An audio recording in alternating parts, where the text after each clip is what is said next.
मोदी सरकार के तीसरे कार्यकाल के पहले बजट पर विधानसभा के अध्यक्ष ज्ञानचंद गुप्ता ने क्या कुछ खास बातचीत की, हमारे वरिष्ठ संवाददाता पवन सिवर के साथ सुनिए। देश की वित्त मंत्री निर्मला सीतारमण ने आज बजट पेश किया है और इस बजट को हरियाणा के लिहाज से हरियाणा विधानसभा के अध्यक्ष और पंचकुला के विधायक ज्ञानचंद गुप्ता कैसे देखते हैं, इस पर बातचीत करने के लिए मेरे साथ ज्ञानचंद गुप्ता जी मौजूद हैं। स्पीकर साहब, ये जो बजट पेश हुआ है इसको आप किस नज़र से देखते हैं? टैक्स जो स्लैब है उसमें भी संशोधन किया गया है। देखिए, आज जो बजट देश की वित्त मंत्री आदरणीय निर्मला सीतारमण जी ने जो पार्लियामेंट के अंदर पेश किया है, ये बहुत ही गरीब और मध्यम वर्ग के लोगों के लिए लाभदायी बजट है। इसके अंदर विशेष तौर पर जो मध्यम वर्ग के लोग हैं या जो वेतनभोगी कर्मचारी हैं, उनको विशेष छूट दी गई है। जैसे स्टैंडर्ड डिडक्शन थी उसको 50,000 से बढ़ा करके 75,000 रुपये किया गया है।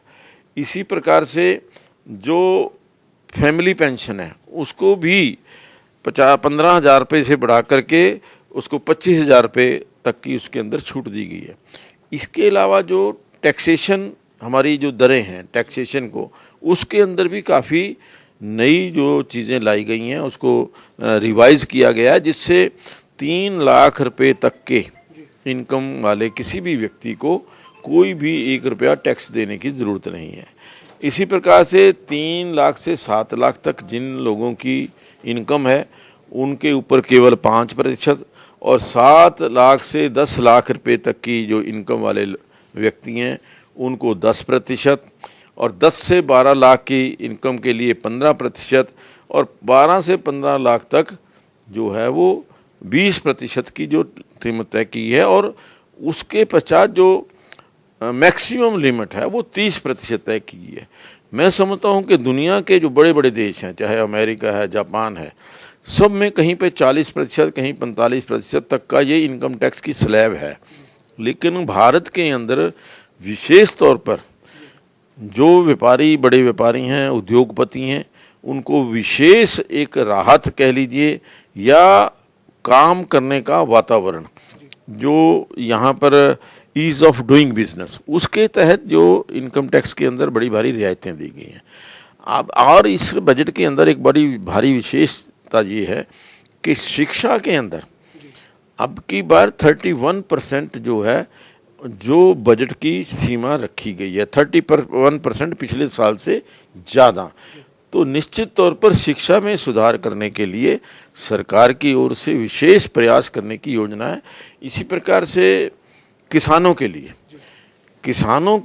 लिए भी जो बजट है अब की बार पिछले साल से 21% बजट जो है वो ज़्यादा रखा गया है ताकि किसानों की आय बढ़ सके, किसानों का जो जीवन है वो सुखी हो सके। तो इस प्रकार से बहुत सारी जो हर व्यक्ति को फ़ायदा, अब युवाओं को आगे बढ़ाने के लिए, उनको नौकरियां देने के लिए जिस प्रकार से अप्रेंटिसशिप की एक जो स्कीम लेकर के आए हैं, 500 बड़े बड़े जो उद्योग हैं उनके अंदर लाखों युवाओं को अप्रेंटिस योजना के तहत 5,000 रुपया प्रतिमाह सरकार देने वाली है। तो उससे जो युवा है वो स्किल्ड वर्कर बनेगा। बजट के अलावा सवाल है हरियाणा का, जो विधानसभा में 2 मसले आपके पास विचाराधीन है। एक, आपने जो कांग्रेस की जो विधायक है उनकी सदस्यता का जो मुद्दा है उस पर आपने कांग्रेस के जो विधायकों की याचिका थी उसको खारिज कर दिया है सर। उस याचिका के खारिज किए जाने के पीछे क्या कारण है सर? देखिए, मुझे लगता है कि शायद कांग्रेस पार्टी श्रीमती किरण चौधरी जी की सदस्यता रद्द कराने के लिए सीरियस नहीं है, क्योंकि उनके पास तो बड़े बड़े एडवोकेट्स हैं जो हर छोटी से छोटी, बारीक से बारीक चीज़ को जानते हैं, कानूनी सलाहकार हैं। लेकिन फिर भी क्यों जानबूझकर जो याचिका डाली जाती है वो पूरी तरह से as per rules, as per law वो क्यों नहीं डाली जाती? जो हमने अब ये जो याचिका उनकी थी उसको खारिज की है, एक छोटा सा टेक्निकल पॉइंट वो हमारे रूल्स में भी लिखा हुआ है वैसे भी कोई जो आम याचिका होती है उसके अंदर भी वो लगता है कि याचिका के हर पेज के ऊपर साइन होने चाहिए। अब उन्होंने साइन नहीं किए तो इसका मतलब वो जानबूझ के नहीं किए, एक साइन कर रखे हैं, बाकी किसी पेज के ऊपर साइन नहीं किए।